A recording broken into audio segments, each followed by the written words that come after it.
Hi, everybody.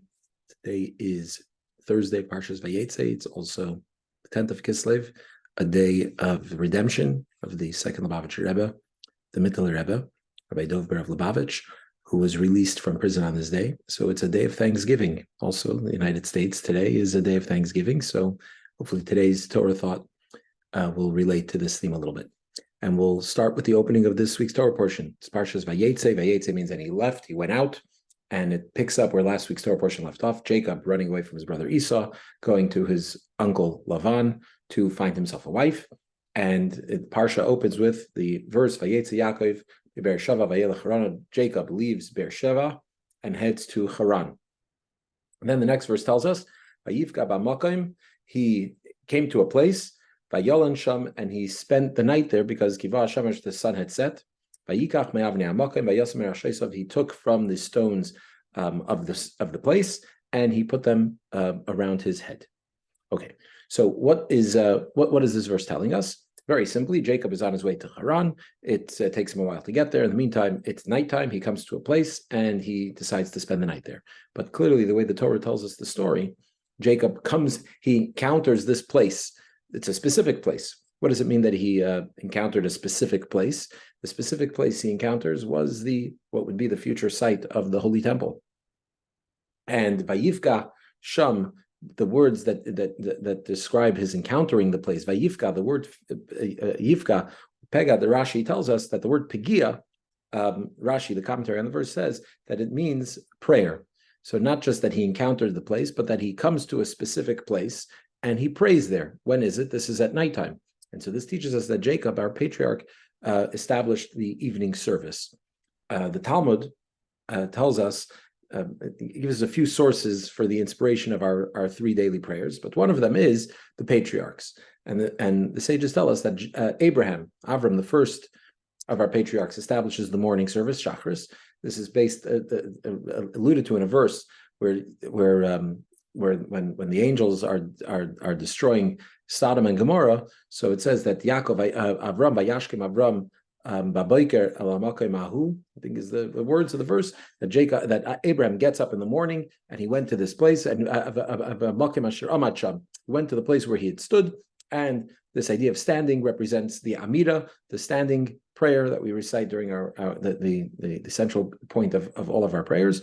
And so from there that we find that Abraham did this in the morning, so that tells us that Abraham established the morning prayer. A couple of weeks ago, we talked about Isaac establishing the afternoon prayer, Vayeitzei Yitzchak Lasuach Basada Lifnei Sarev, that Isaac went out to Lasuach, this idea of Sicha, which we're told is prayer. He went to pray out in the field, Lifnei Sarev, as it was getting to the evening. So in the afternoon, the late afternoon, so that's Mincha. And Yaakov, where it says Vayivka b'makom ahu, Vayivka means that he prayed in that spot when Kiva Shemesh, after the sun goes down. So we see that Jacob establishes the evening service. Now, mention this space. So there's this word Vayivka that he encounters, which we're translating as pray, that Jacob prays in that place. What was the significance of the place? As we mentioned, that was the site of the temple. And so we're told, sages also read this verse, also the interesting phrasing of the verse, that Vayivka b'makom ahu, it's almost like he bumped into the place, meaning that Jacob saw that place and he saw the end of that place, meaning that Jacob comes to he's on the Temple Mount, and he senses that his descendants were destined to be exiled from that space, that space would then become reduced to rubble. It would be, the temples would be destroyed. And so it's nighttime, not just literal nighttime, but also spiritual nighttime, spiritual darkness and challenges. And Jacob, during that time of darkness, chooses to pray. Because as Jews were taught, we know that we thank God for the good, we thank God for the not so good. We always have to pray and always thank God. And while it's easy maybe to pray in the morning, meaning at the height, Abraham establishes Shachris. Abraham, at that time when Sodom and Gomorrah are being destroyed, Abraham is at the top of his game. He's successful, he's popular, he's wealthy, he's influential, he's safe, he's got everything going for him. So when he's in a state of daytime, yeah, he prays then. That's easy to pray. Sometimes it might be harder, but generally it's easier to pray when things are going well. It's when things are dark, when things are tough, when you feel maybe God has abandoned you, God forbid, it's harder to pray then. That's a harder time. And that's what Jacob does, is that Jacob in the darkness teaches us that even in the darkness, it's time to pray. There's a The blessings of the Shema, we say the Shema in the morning service, we say the Shema in the evening service. So when we say the Shema in the morning, well, in both services, the Shema is bracketed by blessings. Two morning blessings, two blessings before the Shema in the morning, and one blessing after the Shema in the morning, and then in the evening, two blessings before, two blessings after. So in the blessing that we recite immediately after the Shema, that blessing opens with the word emet, right? We say Hashem Elokechem emet. We add that word emet, which is really the beginning of the closing blessing after the Shema. That word is, we append it to the Shema itself. So we finish the Shema with that word, but really it's the beginning of the next blessing. And in the morning we say emet v'yatziv. In the morning we say true and upright. Because in the morning, when it's light, when you can see clearly, everything is right, everything is exactly as it should be, and we can praise God and say everything is just and appropriate and exactly as things should be. God is amazing. But in the evening, the blessing goes emet ve'emunah. Emet ve'emunah, because in the evening, when it's dark, when you can't see here, you need to rely on your faith. Here, it's not so apparent that everything is wonderful. It's not so apparent that everything goes according to God's plan. It seems like everything's going completely off plan and off schedule. And yet over there, we find faith, and we turn to God and pray to God. And so this is what Jacob teaches us. Now, Jacob teaches us to pray, that even in the darkness we should pray, and seemingly what that would mean is find a deep faith, as we just said, and rise above that pain, rise above that darkness, rise above that confusion. But what does Jacob do? It says he prays and he takes from the stones and he puts them around his head. What does it mean he's taking from the stones? We can look at the stones that are on the ground and say that's part of the destruction. That's part of the rubble, right? That Jacob sees, perceiving the eventual destruction of the temples that are reduced to just to rubble, to stones. But Jacob takes the stones. He takes the stones, he uses the stones as well. In other words, that it's not just about rising above adversity, it's finding our true strength within it as well, finding the light within the darkness, right? So it's not just rising above darkness, but it's actually finding the light in the darkness, symbolized by Jacob taking the stones. And finally, how do we do this? How do you take the stones of destruction, the stones of despair, the stones of confusion, and pain and suffering? How do you take that and transform those into light? Well, the mystics tell us that stones is a metaphor for words. The words, letters, the Hebrew alphabet, the letters are like stones, right? So you have two stones that build two homes. Now, what does this mean? That the world is the building blocks of creation are the words, are the Hebrew language. God speaks the world into existence. And so when we have words, when we have letters, you just have a bunch of consonants, you don't have words. What do you have? You just have stones that are inanimate, that don't seem to do anything, just these objects that take up space. But what happens is when you start to string them together, now they can start producing something. If you take a bunch of stones, you put them together, you can create a home, something that brings you protection and honor and safety. So you can take just these raw blocks, building blocks, but when you put them together, you combine them, you can make something magical. You can take a bunch of words and they can be just a bunch of jumble that you can't make any sense of, but when you rearrange the letters in the right way, in a coherent way, you can have a beautiful, meaningful, inspiring, entertaining, you name it, type of essay or book, something that, or ideas that can be articulated that really benefit all of us.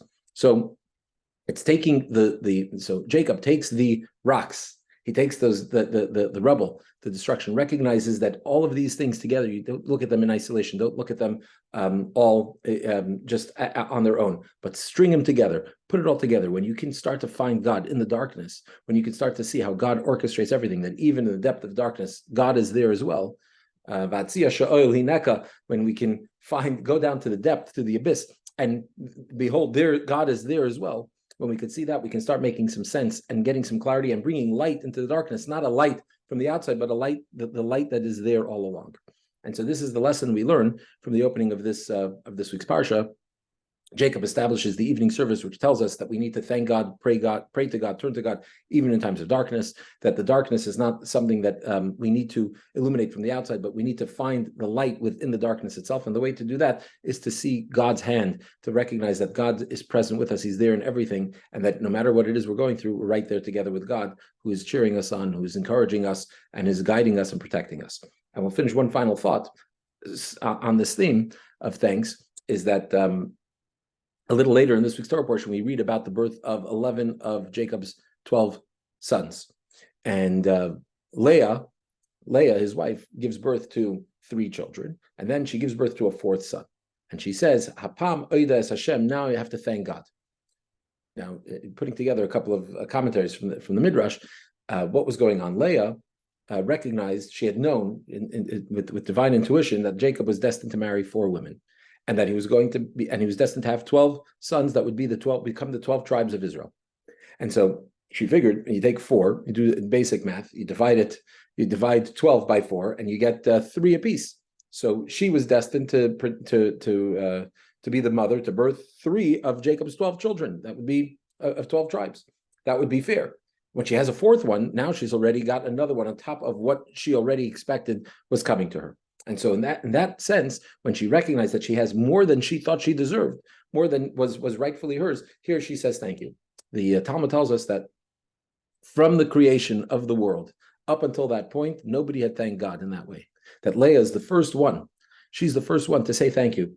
To say thank you to God, to recognize that what she had was not something that was necessarily owed to her, not something necessarily that she had coming to her, but it was a gift from God for which she has to give thanks. And that's a message that we can all learn. Leah is the matriarch of each and every one of us, is that we recognize, rather than feel entitled, which, yeah, sure, God, we are deserving that God should give us everything. There's no question. But questions are our attitude and our approach in life is to be grateful for the things we have. Gratitude means that I feel that I have more than I deserve, more than I've earned.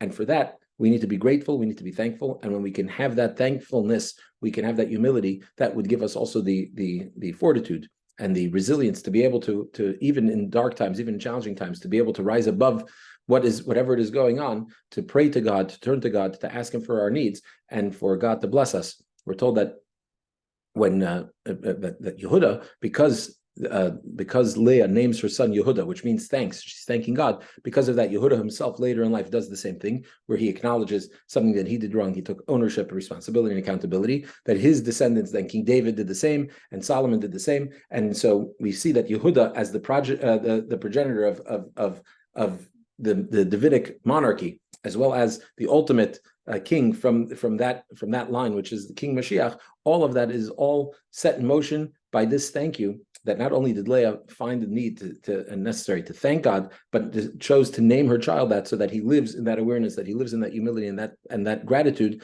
and eventually that leads to the one who leads the charge and leads the way into a world perfected and peaceful. Thanks.